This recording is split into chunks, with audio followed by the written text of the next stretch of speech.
Hello friends, कैसे हैं आप सब। सबसे पहले राधे राधे। आज हम फिर तैयार हैं इंट्राडे एंड डिलीवरी के कुछ शेयर लेके, फ्यूचर एंड ऑप्शंस के कुछ शेयर लेके।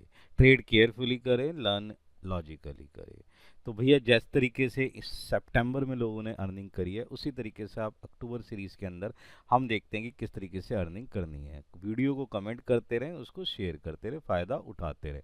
तो स्टार्ट करते हैं। तो हमारा सबसे पहले इंट्राडे एंड डिलीवरी के अंदर देखते हैं कि किस तरीके से वर्कआउट होता है। तो पहला शेयर हमारे पास आ रहा है SPFC फाइनेंस, जिसका प्राइस है 94। इस पे एक नज़र बनाते हैं और देखते हैं कि किस तरीके से वर्कआउट करता है।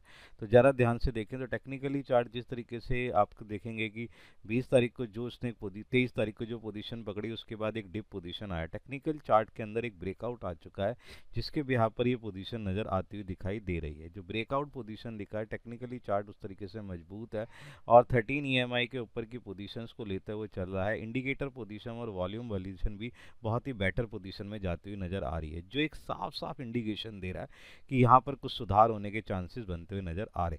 मैं बात करूँ फंडामेंटली की, तो रेशियो में होता हुआ जिस तरीके से चेंजेस आया है और ROCE और बाकी चीज़ों में जो चेंज आया है, उसका इम्पैक्ट जो है इसके ऊपर पड़ता हुआ नज़र आ सकता है। बैलेंस शीट में जिस तरीके की सुधार के अंदर ऑर्डर बुक को चेंजेस करने के कारण आए हैं, वहाँ पर यहाँ पर एक बेनिफिट नज़र आता हुआ दिखाई दे रहा है, जिसको हमने इसे बाइंग एक्शन में ले रखा है, जिसका टारगेट रखा है 97 का। और यहाँ पर एक पोजीशन है कि आसानी से 97 ये अचीव करता हुआ नज़र आ सकता है। और यहीं पर एक चीज़ और ले रखी है कि टारगेट हमने इस 97, स्टॉप लॉस रहेगा हमारे पास 93 का। इस पे एक नज़र बना के चलनी है, एक्शन रहेगा बाय का। आप इस पे एक पोजीशंस बना के चल सकते हैं, देख सकते हैं कि क्या पोजीशन बन सकती है। नेक्स्ट अगर हम ध्यान से देखें तो नॉर्थन का है, इसका जो प्राइस है वो 300 है। इसको अगर हम ध्यान से देखें तो पोजीशन जिस तरीके से नज़र आ रही है, जैसे एक डाउन पोजीशन यहाँ पर नज़र आई है, बहुत ही जो है 349 से एक चीज़ पोजीशन नीचे नज़र आती हुई आ रही है। अभी के शेयर्स की बात कर रहे हैं, जिस तरीके से बात कर रहे हैं, वहाँ पर एक पोजीशन बदलती हुई आ रही है। यहाँ पर क्या है कि इंटरेस्ट इनकम से इसको जो है 40% बढ़कर जो है ये क्या हो गया 272। बेटा ये एक प्लस पॉइंट है, मैं आपको अभी बता रहा हूँ। ये नेसेट जो है शेयर आया हुआ है, उसका वर्कआउट देखते हुए यहाँ पर पोजीशन ये है कि अगेन वो इसी तरीके से इसी चीज़ को अचीवमेंट कर सकता है। टेक्निकली अभी ये थोड़ा सा कमज़ोर है, इस तरीके से नज़र आ रहा है। फर्स्ट टाइम शेयर्स आए हुए हैं मार्केट में, वर्कआउट है। 5 दिन की इसकी मूवमेंट्स हैं, उसके बिहाफ पर ये पोजीशन करता हुआ नज़र आ रहा है, लेकिन ये आज कुछ एक वर्कआउट करता हुआ नज़र आ सकता है। उसकी पोजीशन आपको बढ़ती हुई नज़र आ सकती है, क्योंकि जो इसकी इंटरेस्ट इनकम है वो क्या है 272 करोड़ रुपए पे पोजीशंस बनती हुई चली गई है, जो एक बहुत ही बड़ा प्लस पॉइंट है। फंडामेंटली ये लॉजिकली इसके अंदर पोजीशन देखने की कोशिश कर रहे हैं। टारगेट 310 का है। डिप के बिहाफ पे स्टॉप लॉस जो मैं लेके चल रहा हूँ वह है हमारे पास 395 का। एक्शन रहेगा बाय का।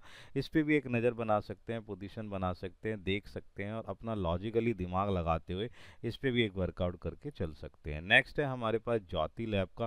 बेटे देखो ध्यान से, ज्योति लैब 558 का है। यहाँ पर क्या है कि ये बड़े बड़े जो चीज़ें थी उनको पीछे छोड़ते हुए ये अपना एक FMCG में अपना एक प्रोडक्ट बनाता हुआ चला गया। ये FMCG के अंदर छुपा रुस्तम निकला और ये अपने हिसाब से वर्कआउट करता हुआ निकल गया। जो मैं इसको देख रहा था लंबे समय से, टेक्निकली चार्ट अगर आप ध्यान से देखें कि जिस तरीके से इसके अंदर खरीदारी आ रही हो, यहाँ से जो मूवमेंट बनता हुआ नजर आया, पुलिस एंगल्फिंग के बाद जो पैटर्न बनता हुआ नजर आया वो बेहतर पोजीशन में नजर आता हुआ दिखाई दे रहा है। यहाँ पर इंडिकेटर पोजीशन भी बहुत अच्छा है, वॉल्यूम लेवल भी बहुत अच्छा है। जिस तरीके से वर्कआउट कर रहा है वो बेहतर पोजीशन में दिखता हुआ नजर आ रहा है। बात करूं फंडामेंटली की, तो बहुत ही अच्छी पोजीशंस में दिखता हुआ चला जा रहा है। शेयर एक साल से 52% का मेरे बच्चे रिटर्न दे चुका है, जबकि निफ्टी FMCG ने सिर्फ 27% का। मैं इंडेक्स की बात कर रहा हूँ और एक अलग शेयर की बात कर रहा हूँ। अगर इंडेक्स करूँ निफ्टी FMCG की, तो सिर्फ 27% का इसने बेटा रिटर्न है। लेकिन ज्योति लैब एक अलग ऐसा शेयर है जो FMCG में होते हुए अकेले ने 52% का रिटर्न दिया है विद इन 1 ईयर के अंदर, जो इसके बारे में बहुत अच्छा बातें बता रहा है। ऑर्डर बुक होना चाहिए, पोजीशन बहुत बढ़िया है, प्रोडक्शन चलता हुआ चला आ रहा है, जिसके बिहाफ पर यहाँ पर एक वर्कआउट होता हुआ नजर आ रहा है। इसी को मैं देखते हुए यहाँ पर अभी एक टारगेट और रखा है मैंने 594 का, जिससे अचीव होता हुआ दिखाई दे सकता है।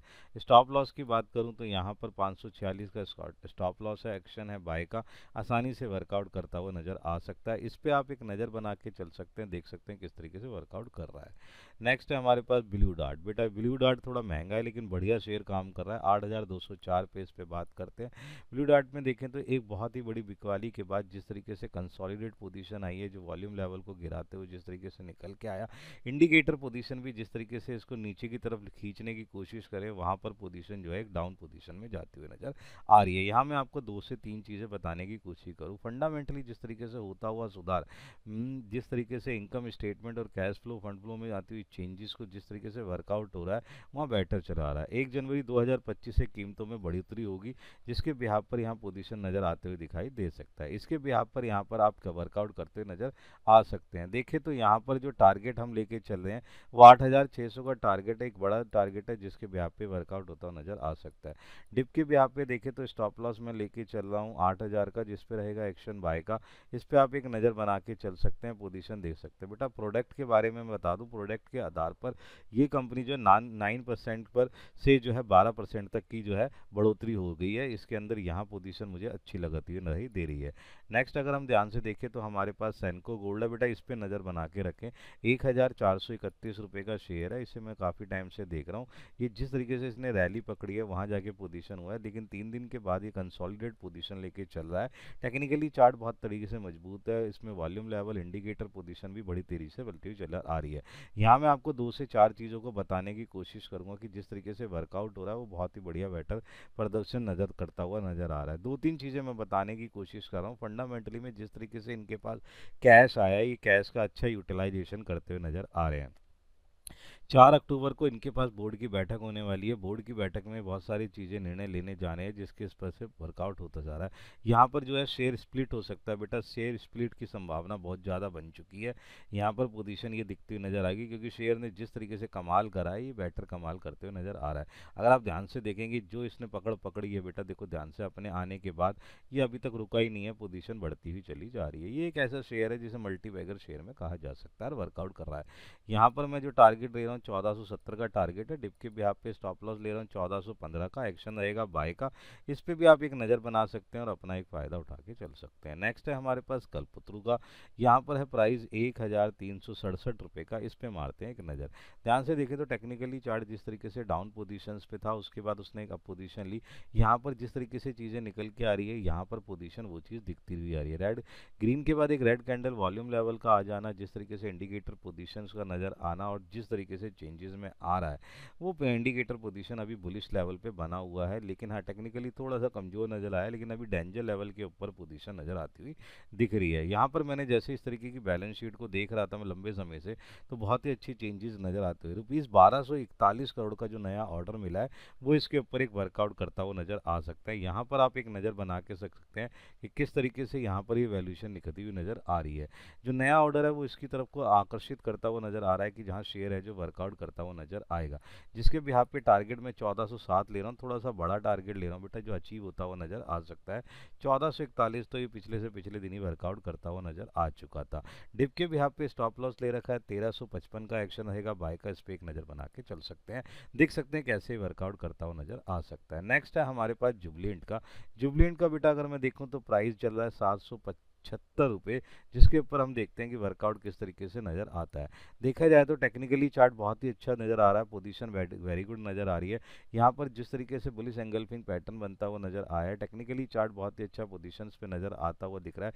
इंडिकेटर और वॉल्यूम लेवल भी बहुत ही अच्छे नज़र आ रहे हैं। स्ट्रॉन्ग अपडेट हो रही है जहाँ पोजीशन नज़र आ रहा है। बैलेंस शीट की तरफ मैंने ध्यान से देखा तो वहाँ पर इनकम स्टेटमेंट के साथ साथ बैलेंस शीट की एसेट साइड में कुछ एक चेंजेस मैंने देखे, जहाँ पर पोजीशन नज़र आई। इनकम स्टेटमेंट में बहुत अच्छा चेंजेस नज़र आया, जहाँ पर पोजीशन बदलती हुई नज़र आई। ROCE के अंदर भी चेंजेस आया। एक कंपोजिट रेशियोज होती हैं बेटा, वो देखते हुए नज़र आई है, वहाँ पर पोजीशन नज़र आई है। वैल्यूएशन रेशियो के अंदर भी चेंजेस का जो इम्पैक्ट नज़र आया वो बहुत ही बेटर प्रदर्शन दिखाई दे रहा है, जिसके भी आप पे जो है टारगेट 820 का, डिप के भी आप पे जो स्टॉप लॉस रहेगा 765 का, एक्शन रहेगा बाय का। इस पे एक नज़र बना के चल सकते हैं। नेक्स्ट बेटा हमारी जो कैटेगरी होती है वो कैटेगरी है फ्यूचर एंड ऑप्शन की कैटेगरी। इस पे एक नज़र बना के सकते हैं, इसे भी इंट्राडे और डिलीवरी में आप इस्तेमाल कर सकते हैं। नेक्स्ट देखिए ध्यान से, इसके अंदर जो हमारे पास सबसे पहले शेयर लिया मैंने लिया NTPC का फ्यूचर, जिसका प्राइस मेरे बच्चे 445 रुपये है। इस पर जो है आपने एक नज़र बना के चलनी है कि किस तरीके से काम करता हुआ नज़र आ रहा है। तो ध्यान से देखें तो टेक्निकली चार्ट जिस तरीके से बहुत ही अच्छा अप ट्रेंड की पोजीशन दे रहा है, इंडिकेटर वॉल्यूम और जिस तरीके से नज़र आ रहे हैं, वॉल्यूम लेवल भी बढ़ता हुआ, इंडिकेटर पोजीशन भी जिस तरीके से बढ़ता हुआ नज़र आ रहा है, बहुत ही अच्छी नज़र आ रहा है। दूसरी तरफ मैं जो फंडामेंटली की बात करता हूँ तो वहाँ पर भी कुछ चेंजेस नज़र आते हैं। यहाँ सब्सिडीज़ की मैं बात कर रहा हूँ, जो एनटीपीसी ग्रीन एनर्जी का राजस्थान सरकार के साथ जो करार हुआ है, जो एग्रीमेंट हुआ है, बहुत ही बेटर पोजीशन है। जो ये करार इसके ऊपर वर्कआउट कर सकता है जो राजस्थान के साथ हुआ है। दूसरा यहाँ पे बेटा 25 गीगावाट का जो रिन्यूएबल एनर्जी प्रोजेक्ट है, सही है, वो क्या है, डेवलप करने का एग्रीमेंट हुआ है। यहाँ पर मुझे लग रहा है कि ये जो एग्रीमेंट है, ये एग्रीमेंट कुछ अच्छा काम करता हुआ नज़र आ सकता है, वर्कआउट हो सकता है, क्योंकि ऑर्डर बुक में काफ़ी दिनों से चेंजेस ना होने के कारण पोजीशन बदली नहीं थी, लेकिन यहाँ ये ऑर्डर बुक जो मिला है और ट्रेंड का पोजीशन इसके सपोर्ट में बैठा हुआ है, जिस तरीके से यहाँ काम करता हुआ नज़र आ सकता है। टारगेट ले रहे हैं 457 का, डिप के भी यहाँ पे स्टॉप लॉस रहेगा 440 का, फ्यूचर में बाय करके चलना है। यहाँ पोजीशन ये तरीके से दिखाती थी नज़र आ रही है। नेक्स्ट बेटा अगर हम देखने की कोशिश करें तो हमारे पास आ रहा है M&M फाइनेंस फ्यूचर का, इसको देखने की कोशिश करते हैं। यहाँ देखते हैं 333 का चल रहा है, यहाँ पे पोजीशन देखे जिस तरीके से टेक्निकली चार्ट जो बढ़ता हुआ नज़र आ रहा है, पोजीशन जिस तरीके से दिखाई दे रही है, वो पोजीशन एक बेटर पोजीशन में दिखता हुआ नज़र आ रहा है। जुलाई 2023 के बाद ये हाई के पार गया है, जो एक बेटर पोजीशन की तरफ दिखाई दे रहा है। यहाँ पर पोजीशन भी बेटर दिख रही है, ये भी मैं एक्शन बाय के लिए लेके चल रहा हूँ। यहाँ पर टारगेट है 345 का, और स्टॉप लॉस के लिहाज से मैंने जो डिप लिया है वो डिप लिया है अपने 330 का। इस पर भी बेटा बाय करके चलना है। M&M धीरे धीरे अपने आप को जिस तरीके से वर्कआउट करता हुआ चला गया, वो पोजीशन बहुत ही बेटर पोजीशन में चल रही है। नेक्स्ट हमारी कैटेगरी में आ जाता है ऑप्शन कैटेगरी, जिसके अंदर मैं 2-3 चीज़ें बता दूंगा। कॉर्पोरेज का जो स्ट्राइक प्राइस है वो 7100 रुपये, कॉल लेके चलना है, 310 का इसका टारगेट है। इस पर मैं आपको एक पोजीशन बता देता हूँ। ध्यान से देखें तो टेक्निकली जिस तरीके से यहाँ पर एक कंसोलिडेट पोजीशन में आया, लेकिन उसके बाद अभी भी इसके अंदर जो टेक्निकली चार्ट है वो एक डेंजर लेवल से ऊपर और 13 EMI के ऊपर अपनी पोजीशन बना रखा है। जिस तरीके से मुझे लग रहा है ये वर्कआउट करता हुआ नजर आएगा। आज मैंने इसे ऑप्शन भी कुछ ऐसी न्यूज़ वर्कआउट नजर आया है जहाँ पे ये वर्कआउट करता हुआ नजर आ सकता है, जिसके यहाँ पे टारगेट ले रहे हैं 310 का, 263 का स्टॉप लॉस रहेगा, एक्शन रहेगा बाय का। इस पे आप एक नज़र बना के चल सकते हैं और अपना एक फ़ायदा लेके चल सकते हैं, इससे वर्कआउट कर सकते हैं। नेक्स्ट अगर हम ध्यान से देखें तो अशोक लेलैंड की बात कर रहा हूँ बेटा, 235 का पुट लेना है एट द प्राइस ऑफ 6 रुपये 50 पैसे में मिल जाएगा, टारगेट 11 रुपये का। पुट क्यों लेना है मैं बता देता हूँ बेटा। देखो ध्यान से, लंबे समय से ना इसमें डाउन पोजीशन आ रही है, अब ये प्रॉफिट के काम में आ गया है। मतलब जैसे जैसे ये वर्कआउट कर रहा था, यहाँ से अगर मैं ध्यान से देखूँ, ध्यान से यहाँ पे जो शेयर था 153 से लेके जो पोजीशन उसने 267 बनाई, उसके बाद अभी प्रॉफिट के कट में आ चुका है। यहाँ से ना अब प्रॉफिट मेकिंग बननी शुरू हो गई है, जो एक नीचे की डिप पोजीशन को देता हुआ नजर आ रहा है। मुझे लग रहा है आज इसमें फिर एक बिकवाली की पोजीशन बन सकती है। अब जो है जिस तरीके से जो है कमर्शियल सेक्टर में जिस तरीके से सेल के आंकड़े आने वाले हैं, उसके हिसाब से पोजीशन जो आ रही है उसमें एक गिरावट की पोजीशन एस्टिमेटेड वैल्यू पे निकलती हुई नजर आ रही है। इसलिए यहाँ पे हमने टारगेट लिया 11 का, 3 रुपये 50 पैसे का स्टॉप लॉस आएगा, एक्शन रहेगा बाय का। यहाँ पुट बाय करके चल रही है क्योंकि यहाँ पे सेल पोजीशन लेके चल रहे हैं। तो कुछ ऐसे ये शेयर हैं जिसपे आप अपना वर्कआउट कर सकते हैं। ट्रेड केयरफुली कर लें और लर्न लॉजिकली करें बेटा, अपना दिमाग लगाते रहें। ये एक पोजीशन होती है, दिशा होती है, बताया जाता है कि कैसे वर्कआउट है, लेकिन इस पे आपका जो है काम बहुत जरूरी हो रही है। जस्ट ये जो है प्रिडिक्शन है, नॉट अ टिप्स है बेटा। इस पे वर्कआउट करते रहिए जिस तरीके से काम करते हैं। नेक्स्ट तो इसी तरीके से हम मिलते हैं फिर अपनी नेक्स्ट सीरीज के अंदर। Good bye.